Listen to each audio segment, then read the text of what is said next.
وقت گزرنے کا پتہ نہیں چلا اور صوفیہ جوان ہو گئی۔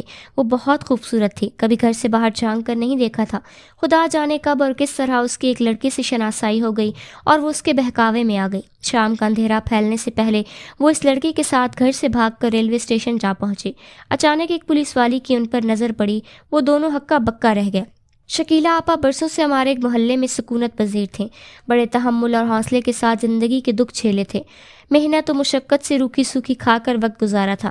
وہ میری والدہ سے اپنے دکھ سکھ بانٹتی تھیں اور امی بھی مقدور بھر ان کی مدد کیا کرتی تھیں۔ شکیلہ کے والد سرکاری آفیسر تھے اور خوشحالی تھی۔ پہلوٹی کی اولاد ہونے کی وجہ سے گھر میں چاہت تھی، اچھے رشتے آتے، مگر والدین نے سوچا کہ انجان لوگوں میں بیاہنے سے بہتر ہے خاندان میں بیٹی کی شادی کی جائے تاکہ لڑکے کے عیب و ثواب میں سب پتہ ہو۔ انہوں نے اپنی بہن کے بیٹے کا انتخاب کیا جس کا نام سرور تھا۔ بظاہر وہ شریف نظر آتا تھا، یہ لوگ دوسرے شہر میں رہتے تھے اس لیے سرور کے عیب شکیلہ کے والدین پر ظاہر نہیں ہوئے۔ دور رہنے کی وجہ سے لڑکے کے بارے میں زیادہ معلومات نہیں تھیں۔ جب شکیلہ 17 برس کی ہوئی تو پھپھی رشتہ لینے آئی، بلا تعامل ہاں ہو گئی اور لڑکی کی شادی کی تاریخ طے کرنے کو کہا گیا۔ بھائی نے بہن کا مان رکھا اور تاریخ دے دی۔ شادی کارڈ بھی خاندان میں تقسیم ہو گئے۔ رخصتی سے ایک ہفتہ قبل شکیلہ کے والدین کو پتہ چلا کہ سرور چرچ کے کاروبار میں ملوث ہے۔ اس دن غم کے مارے ان کا برا حال ہو گیا۔ انہوں نے اسی وقت شادی ملتوی کرنے کا فیصلہ کر لیا، لیکن خاندان کے بزرگ درمیان میں آ گئے۔ انہوں نے کہا کہ وہ ضمانت لیتے ہیں کہ اگر لڑکا چرچ کے کاروبار میں ملوث ہے بھی تو وہ اسے اس راستے سے چھوڑ دیں گے۔ بزرگوں کے دباؤ پر شکیلہ کی شادی سرور سے ہو گئی اور وہ بیاہ کر کراچی سے لاہور چلی گئی۔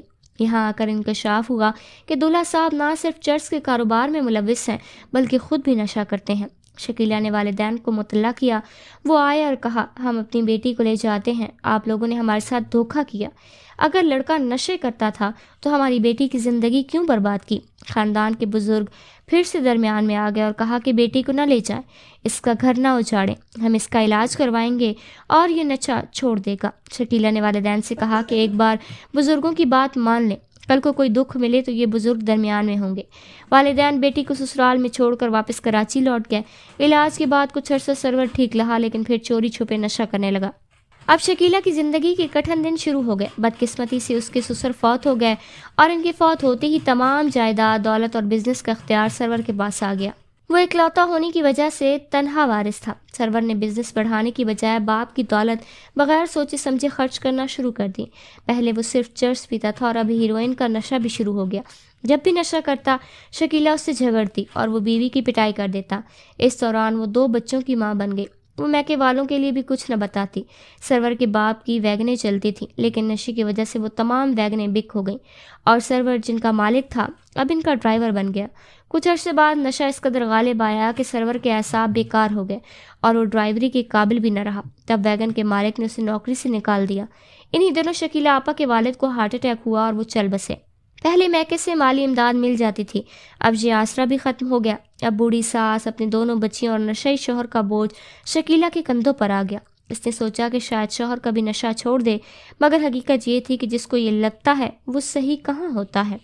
اس کی پوری زندگی اور خاندان داؤ پر لگ گیا۔ رفتہ رفتہ محلے والوں نے بھی ان کا خیال چھوڑ دیا۔ آپا شکیلہ نے مجبور ہو کر سلائی مشین سنبھالی اور محلے بھر کے کپڑے سینے لگی۔ سردیوں میں لوگوں کی رضائی کے کپڑے سیتی، سویٹر بناتے، کہیں شادی بیاہ ہوتا تو محلے والے شادی کے جوڑوں پر گوٹا کناری بھی انہی سے لگواتے، جس کی انہیں اچھی خاصی اجرت مل جاتی۔ وہ گرمیوں میں لوگوں کے گھروں میں جا کر چارپائیاں بھی بناتی، کیوں کسی نہ کسی طرح انہوں نے اپنے گھر کا خرچ چلایا۔ وہ اپنی بچیوں کو کسی کے در پر لے جانا پسند نہیں کرتی تھی۔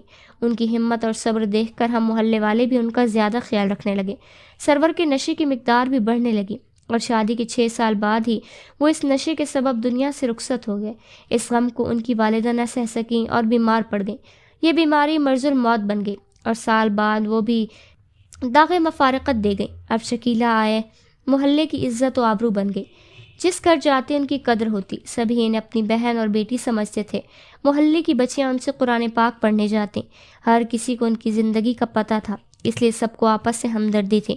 آپا بھی ان لوگوں کی وجہ سے لوٹ کر آپا بھی ان لوگوں کی وجہ سے لوٹ کر میکے بھائیوں کے در پر نہیں گئی، کیونکہ وہاں بھابیاں ہنس کر ان کا استقبال نہیں کرتی تھیں، بلکہ 2 وقت کی روٹی کے سبب وہ ان پر بھاری تھی۔ وقت گزرتا رہا اور آیا محنت و مشقت کی چکی میں پستی رہیں۔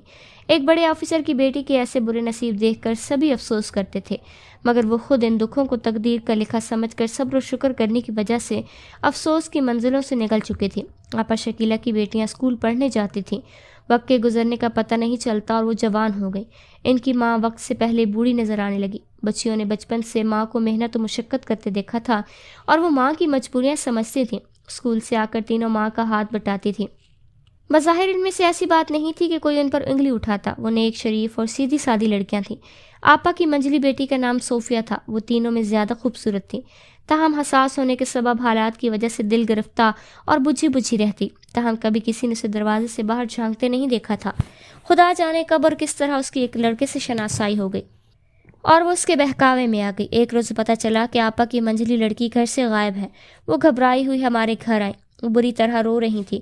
اپنی ساری جوانی بچیوں کی پرورش پروار دینے والی شکیلہ آپا کا بلکنا ابا جان نے دیکھا تو تھانے میں رپورٹ لکھوانے کے لیے تیار ہو گئے۔ ابا جان جب تھانے پہنچے تو پتہ چلا ایک لڑکا اور ایک لڑکی اسٹیشن سے گرفتار کر کے لائے گئے ہیں اور حوالات میں بند ہے۔ میرے والد وقت پر پہنچ گئے، تبھی مار پیٹ کی نوبت نہ آئی، ورنہ یقیناً دونوں کو پوچھ گچھ کے دوران پولیس کے جھانپڑ کھانے پڑتے، کیونکہ دونوں اپنا صحیح نام بتانے سے گریز کر رہے تھے۔ بہرحال ابا جان نے صوفیہ کو شناخت کر لیا۔ لڑکا بھی میرے ماموں جان کے محلے کا رہنے والا تھا۔ والد صاحب نے اسے بھی پہچان لیا۔ قصہ یہ تھا کہ صوفیہ اسکول جاتی تھی۔ اس کے راستے میں ایک بڑا سا جنرل اسٹور پڑتا تھا جو اس لڑکے کے ناظم کے بڑے بھائی کا تھا۔ اسٹور سے جب صوفیہ نے اسکول کے لیے لنچ باکس خریدا تو وہاں ناظم سے اس کی ملاقات ہوئی اور وہ دونوں بہنوں کے ساتھ اسکول جاتی تھی، مگر اس نے ہوشیاری سے کام لیا کہ بہنوں کو پتہ بھی نہ لگنے دیا۔ وہ اکثر اسکول کے گیٹ تک جا کر بہنوں سے کہتی کہ میرے پیٹ میں درد ہے، یا پھر کسی اور تکلیف کا بہانہ کرتی اور بتاتی کہ میں واپس گھر جا رہی ہوں، تم میری ٹیچر کو یہ درخواست دے دینا۔ بہنیں یہی سمجھتی کہ وہ گھر لوٹ گئی ہے، لیکن وہ گھنٹہ 2 گھنٹہ ناظم کے ساتھ قریبی باغ میں بیٹھ جایا کرتی تھی اور باتیں کرنے کے بعد گھر چلی جاتی اور ماں سے کہتی میری طبیعت خراب ہو گئی تھی، اس لیے چھٹی لے کر گھر آ گئی۔ یوں صوفیہ اور ناظم بھی اس راہ کے مسافر ہو گئے، اور جس راہ پر چل کر ہمارے معاشرے میں اکثر لڑکے اور لڑکیاں محبت کا کھیل کھیلتے ہیں۔ ناظم کے والد کا جنرل اسٹور خوب چلتا تھا، اس وجہ سے اس لڑکے کو روپے پیسے کی کمی نہ تھی، مگر صوفیہ اپنے گھریلو حالات کی وجہ سے تنگ تھی۔ اس نے غربت میں آنکھ کھولی تھی۔ باپ کا سایہ سر پر نہیں تھا۔ ماں دن رات لوگوں کے گھروں میں کام کرتی اور سخت محنت کے باوجود پیٹ بھر روٹی نصیب نہیں ہوتی تھی۔ انہی حالات سے تنگ آ کر صوفیہ نے راہ فرار اسی میں تلاش کی کہ ناظم کی محبت کا سہارا لے کر گھر سے بھاگ جائے۔ دراصل وہ گھر سے نہیں بلکہ غربت اور حالات کی سختیوں سے بھاگ جانا چاہتی تھی، مگر بھاگ نہ سکی۔ اپنی کم سنی اور ناتجربہ کاری کے باعث دونوں اسٹیشن پر ہی پکڑے گئے۔ پولیس کو یہ حکم سن کر جوڑا مشکوک لگ رہا تھا، اور جب انہوں نے تابڑ تاڑ سوالات کیے تو یہ گھبرا گئے، لہٰذا پولیس کے اہلکار انہیں حوالات میں لے آئے۔ صوفیہ اور ناظم کو تھانے میں چند گھنٹے ہوئے تھے کہ میرے والد صاحب پہنچ گئے اور رات ہونے سے پہلے دونوں کو چھڑا کر گھر لے آئے۔ بہرحال آپا شکیلہ کی محلے بھر میں بدنامی تو ہو ہی گئی تھی، کیونکہ وہ بیچاری بیٹی کے غائب ہونے کی وجہ سے اس قدر گھبرا گئی تھی کہ اسے ڈھونڈنے کے لیے محلے کے ہر گھر میں گئی تھیں۔ بدنامی کی وجہ سے وہ کسی کو منہ دکھانے کے قابل نہ رہیں، تو والد صاحب نے ناظم کے باپ سے جا کر بات کی، چونکہ وہ ماموں کے پڑوسی تھے۔ ماموں بھی میرے والد کے احسن صاحب کے پاس گئے تھے۔ ماموں جان نے احسن صاحب سے کہا کہ آپ کے لڑکے نے ایک شریف بیوہ کی بدنامی کرائی ہے، تو بہتر ہے کہ اب آپ پہلے چل کر اس خاتون شکیلہ بی بی سے معافی مانگیں اور صوفیہ کا رشتہ ان سے طلب کرنے، ورنہ ان کے بیٹے کے خلاف قانونی کارروائی بھی ہو سکتی ہے، جو میرے بہنوئی کی وجہ سے نہیں ہوئی۔ ماموں کی بات سن کر ناظم کے والد سوچ میں پڑ گئے۔ وہ ایک خدا ترس انسان اور بیٹیوں والے تھے۔ میرے ماموں نے جب زیادہ دباؤ ڈالا تو وہ مان گئے، کیونکہ برسوں کا پڑوس تھا اور پڑوسیوں سے عداوت چوں بھی گلے کا پھندا ہوتی ہے۔ ماموں احسن صاحب سے کئی زیادہ اثر و رسوخ والے تھے، ان کو بات ماننی پڑی۔ وہ آپا شکیلہ کے پاس آئے اور اپنے بیٹی کی حرکت کے لیے معذرت کی کہ ان کے بیٹے نے صوفیہ کو گھر سے بھاگنے کی ترغیب دی، اس وجہ سے اب اس کی باقی دونوں بہنوں کی شادیاں بے مشکل ہو گئی تھیں۔ ابا جان کے سمجھانے پر شکیلہ آپا نے صوفیہ کا رشتہ ناظم کو دینے پر رضامندی ظاہر کی اور احسن صاحب کو ماموں نے راضی کر لیا۔ صوفیہ نہیں جانتی تھی کہ عزت ایک گوہر نایاب ہے اور اسے کھونا نہیں چاہیے۔ یہ والد صاحب صوفیہ کے سرپرست بنے اور ان کی شادی ناظم سے ہو گئی۔ شکیلہ آپا کے سر سے بوجھ تو کم ہوا، مگر ان کی عمر بھر کی ریاضت پر بیٹی کے اس جذباتی اقدام نے پانی پھیر کر رکھ دیا۔ اور محلے میں ان کی پہلے جیسی عزت نہ رہی۔ ظاہر ہے جس بیوہ کی جوان لڑکی گھر سے بھاگ جائے اور یہ بات محلے کو معلوم ہو جائے تو پھر کون سی اس کی عزت کرے گا، خواہ اس بیچاری کا قصور نہ ہو۔ نادان لڑکیاں غربت کے حالات سے گھبرا جاتی ہیں، وہ یہ نہیں سمجھتی کہ حالات کبھی نہ کبھی ٹھیک ہو جاتے ہیں، لیکن اگر عزت ایک بار کھو جائے تو پھر واپس نہیں ملتی۔